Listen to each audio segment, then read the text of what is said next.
கர்த்தருடைய பரிசுத்த நாமத்திற்கு மகிமை உண்டாவதாக. தாவீதின் சங்கீதங்கள் நம்முடைய தனிப்பட்ட ஆவிக்குரிய வாழ்க்கைக்கு ஒரு மிகப்பெரிய ஆசீர்வாதமாக இருந்து கொண்டிருக்கிறது என்று சொல்லி நாம் புரிந்து கொள்கிறோம். 60ஆம் சங்கீதம் ஒரு மிகப்பெரிய தலைப்பு அதில் இருக்கிறது. அந்த தலைப்பையும் அந்த தலைப்பினுடைய பின்னணியையும் நாம் சுருக்கமாக தியானித்து இந்த சங்கீதத்தை தியானிக்க போகிறோம். தாவீது மெசபதோமியா தேசத்து சீரியரோடும் சோபா தேசத்து சீரியரோடும் யுத்தம் பண்ணின போது யோவாப் திரும்பி உப்பு பள்ளத்தாக்கிலே ஏதோமியரில் 12,000 பேரை வெட்டின போது அவன் சாட்சியை விளக்குவிக்கும் 6 நரம்பு கிண்ணறத்திலே போதிப்பதற்காக பாடினதும் ராகத் தலைவனுக்கு ஒப்புவித்ததுமான மிக்தாம் என்னும் சங்கீதம். வழக்கம் போல இது ஒரு மிக்தாம், கோல்டன் சாம். பின்னணியம் என்று பார்க்கும் பொழுது 2 சாமுவேலின் புஸ்தகம் 8ஆம் அதிகாரம் 1 முதல் 8 வசனங்கள். அதே 2 சாமுவேலின் புஸ்தகம் 10ஆம் அதிகாரம் 1 முதல் 19 வசனங்கள். அம்மோனியர்கள் மீதும் சீரியா மீதும் தாவீது வெற்றிகளை குவிக்கிறார்.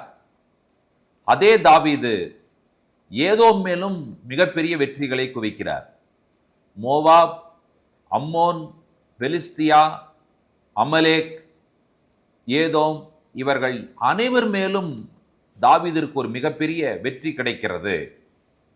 அந்த வெற்றியை தான் இந்த இடத்துல சங்கீதமாக அவர் சொல்லி இருக்கிறார். இந்த சங்கீதம் சாட்சியின் லில்லி என்று சொல்லி அழைக்கப்படுகிறது. இது தாவீதினுடைய மிக்தாம்.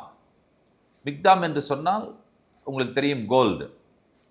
அதாவது மெசபட்டோமியா, அதில் அங்கு இருக்கிற சோபா, அப்புறம் சீரியா, இதற்கு எதிராக போரிடுகிறார். யோவாப் திரும்பி வரும்போது உப்பு பள்ளத்தாக்கில் 12,000 ஏதோமியர்களை கொன்று விடுகிறார். இந்த பின்னணியத்தில் இந்த சங்கீதத்தை நீங்கள் படிக்கிறீர்கள். நான் சொன்ன சாமுவேலின் புஸ்தகத்தில் இருக்கிற வசனங்களை எல்லாம் நீங்கள் படித்துவிட்டு இந்த சங்கீதத்தை படிக்கும் பொழுது இந்த சங்கீதம் நிச்சயமாக உங்களுக்கு புரியும். இந்த சங்கீதத்தில் சங்கீதக்காரன் சொல்லும் பொழுது, ஆண்டவரே, நீர் எங்களை கைவிட்டீர், நீர் எங்களை தள்ளி விட்டு விட்டீர், நீர் எங்களை உடைத்து விட்டீர், உம்முடைய கோபம் எங்கள் மேல் பற்றி எரிந்தது, இவைகளையெல்லாம் இவர் சொல்லிவிட்டு பல தேசங்களுடைய பெயர்களை இவர் சொல்லுகிறதை நீங்கள் கவனிக்கலாம். 7வது வசனத்திலும் 8வது வசனத்திலும் பெயர்களை கவனியுங்கள். கீலேயாத் என்னுடையது, மனாசேயும் என்னுடையது, எப்பிராயும் என் தலையின் பலன், யூதா என் நியாயப்பிரமாணிகன், மோவாப் என் பாத பாத்திரம், ஏதோமின் மேல் என் பாதரட்சியை எரிந்து போடுவேன், பெலிஸ்தியாவே என் நிமித்தம் ஆர்ப்பரித்துக்கொள். இத்தனை பெயர்களை நீங்கள் கவனித்தீர்களா? எவ்வளவு தேசங்களுடைய, அதாவது எதிரிகளுடைய பெயர்களை எல்லாம் சங்கீதக்காரன் சொல்லுகிறார் என்பதை கவனியுங்கள். கில்ஆத், கிலேயாத், மனாசே, எப்ராயிம், மோவாப், ஏதோம், பெலிஸ்தியா, அதாவது பிலிஸ்டைன்ஸ், இவர்கள் நிமித்தம் இவர்களிடத்திலால் வெற்றியை பதிவு செய்கிறார். இந்த வெற்றிக்கு கர்த்தர் தான் காரணம் என்று சொல்லுகிறார். இந்த கர்த்தரிடத்தில் இவர் சொல்லுகிற விஷயத்தை பார்த்தீர்கள் என்று சொன்னால், ஆண்டவரே, இந்த சூழ்நிலைகள் எல்லாம் இருந்த பொழுது நீர் எங்களை நடத்தி கொண்டு போனீர். எங்களை ஏற்கனவே என்ன செய்து விட்டீர் என்று சொன்னால் கைவிட்டு விட்டீர். எங்களை இந்த யுத்தத்தில் வெற்றி கொடுத்த தேவன் யார்? எங்களுடைய சேனைகளோடு ஒரு காலத்தில் புறப்படாமல் இருந்த தேவரீர், எங்களை தள்ளிவிட்டிருந்த தேவரீர். இப்பொழுது நீர் எங்களுக்கு என்ன கொடுத்திருக்கிறீர் என்று சொன்னால், ஏதோ மட்டும் எனக்கு வழிகாட்டி எனக்கு வெற்றியை கொடுத்து எனக்கு அரணான பட்டணத்தில் நீர் என்னை நடத்தி கொண்டு போனீர். இஸ்ரவேல் ஒரு காலத்தில் தோல்வி தழுவினது என்பதை நாம் வாசிக்கிறோம். போன பக்கமெல்லாம் அவர்களுக்கு தோல்விதான் கிடைத்தது. காரணம் என்ன? அவர்கள் கர்த்தருக்கு விரோதமான காரியங்களை செய்து கொண்டிருந்தார்கள். எப்பொழுது கர்த்தருக்கு பிரியமானதை அவர்கள் செய்ய ஆரம்பித்தார்களோ அப்பொழுது கர்த்தர் அவர்களுக்கு வெற்றியை கொடுத்து கொண்டிருந்தார். இந்த தேசங்கள் எல்லாம் நீ எனக்கு விரோதமாக ஆர்ப்பரி, இந்த தேசங்கள் எல்லாம் ஒரு காலத்தில் இஸ்ரவேலை ஆக்கிரமித்தது, இஸ்ரவேலுக்கு தோல்வியை கொடுத்தது, இஸ்ரவேலை புரட்டி போட்ட தேசங்கள். ஆனால் அந்த சூழ்நிலையில் தான் சங்கீதக்காரன் சொல்லுகிறார், நீர் யார்? எங்களுடைய சேனைகளோடு புறப்படாமல் இருந்த தேவரீர் இப்பொழுது எங்களை ஏதோ மட்டும் வழி நடத்தி கொண்டு வந்து எல்லா தேசங்கள் மேலும் எங்களுக்கு வெற்றியை கொடுத்திருக்கிறேன் என்கிற விஷயத்தை பாடலாக பாடியிருக்கிறார். இக்கட்டில் நீரே எங்களுக்கு உதவி செய்யும் ஆண்டவரே, மனுஷனுடைய உதவி விருதா, அது வேஸ்ட், அது வெயின், அது ஒன்றுமில்லை என்று சொல்லிவிட்டார். கடைசியாக இந்த சங்கீதத்தை சங்கீதக்காரன் முடிக்கிறார் பாருங்கள். தேவனாலே நாங்கள் பராக்கிரமம் செய்வோம், அவரே எங்கள் சத்துருக்களை மிதித்து போடுவார்.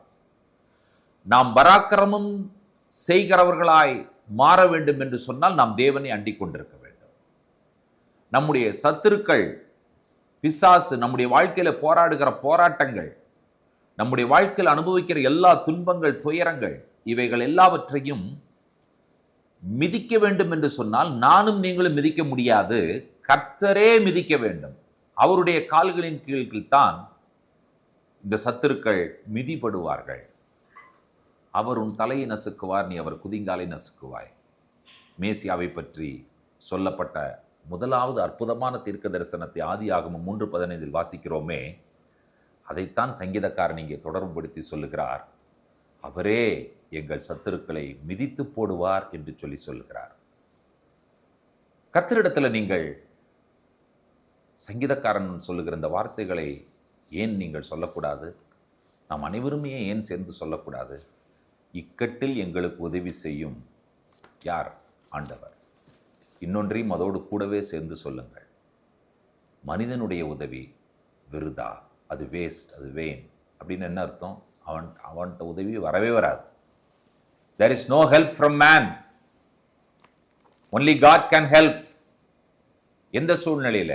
When we are in distress, when we are in pains, when we are in troubles. கர்த்தரிடத்திலிருந்து நமக்கு உதவி வரும் என்று சொன்னால் நாம் வாய்விட்டு சந்தோஷமாக சத்தமாக மற்றவர்கள் முன்னிலையிலே சொல்லக்கூடிய ஒரு வார்த்தை என்னவென்று சொன்னால், தேவனாலே பராக்கிரமம் செய்வோம். உங்களையும் என்னையும் பராக்கிரமம் செய்கிறவர்களாக மாற்றுகிற ஒரு தேவன் உண்டு. அந்த தேவனைத்தான் இந்த காலை வேளையில சங்கீதக்காரன் நமக்கு அறிமுகம் செய்திருக்கிறார். சங்கீதக்காரனோடு நாமும் இணைந்து கொண்டு வாய்களை திறந்து சொல்லலாம், தேவனாலே பராக்கிரமம் செய்வோம். அடுத்தது கடைசியாக அந்த தேவன் தான் சத்துருக்களை மிதித்து போடுவார். என்னுடைய ஆண்டவர் சத்துருக்களை மிதித்து போடுவார். அப்பொழுது என்ன மக்கள் சொல்லுவார்கள் என்று சொன்னால், நான் பராக்கிரமம் செய்ததாக சொல்லுவார். ஆனால் பராக்கிரமம் செய்ய வைத்தது கர்த்தர். கர்த்தர் செய்ய வைத்ததற்கு காரணம் அவர் சத்துருவை மிதித்தார். உங்களையும் என்னையும் பராக்கிரமம் செய்ய வைக்கிற ஒரு கர்த்தர் இருக்கிறாரே, அவரிடத்துல நம்முடைய வாழ்க்கையை இந்த காலவெளியில ஒப்புக் கொடுப்போம். பரிசுத்தமுள்ள ஆண்டவரே, எவ்வளவு மோசமான சூழ்நிலையில் இந்த தாவீது கடந்து வந்தார். பல தேசங்கள் அவருக்கு விரோதமாக ஆர்ப்பரித்தது. ஆனாலும் இக்கட்டில் எங்களுக்கு உதவி செய்யும் என்று சொல்லி உம்மை நோக்கி அவர் ஜெபித்தார். மனுஷனுடைய உதவி விருதா என்று சொல்லி அறிவித்து விட்டார். கடைசியிலே அவருடைய விசுவாச வார்த்தைகள், தேவனாலே பராக்கிரமம் செய்வோம், அவரே எங்கள் சத்துருக்களை மிதித்து போடுவார். நாங்களும் ஒன்றை புரிந்து கொள்ளுகிறோம், எங்களுடைய கர்த்தராலே எங்களால் பராக்கிரமம் செய்ய முடியும். எங்களுடைய சத்துருக்களை மிதித்து போடுவதற்கு ஆயத்தமாயிருக்கிற ஒரு தேவனை நாங்கள் ஆராதிக்கிறோம்.